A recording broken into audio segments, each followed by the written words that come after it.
Cooperative learning method, task 2.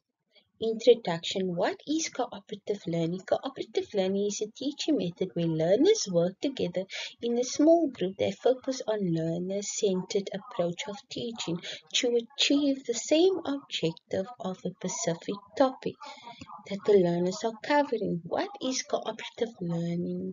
Adapts to cooperative learning adapts a multicultural and enjoyable classroom environment. It breaks away from traditional teacher-centered approach.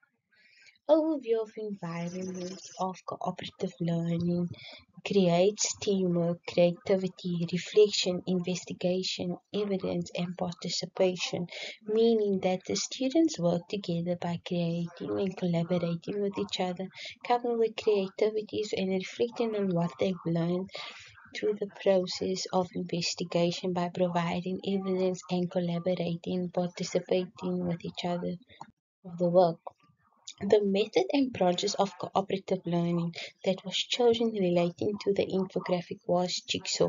Jigsaw is a division of learners working in small groups to investigate and learn by collaborating with each other. An example of how a teacher would implement Jigsaw into a class is for a natural science lesson of an introduction of plants as living things. The teacher creates a home-based group of learners by dividing them into groups. The teacher will then assign a topic amongst the groups. The first group will deal with the meaning of the word photosynthesis. The second group will describe the process of photosynthesis.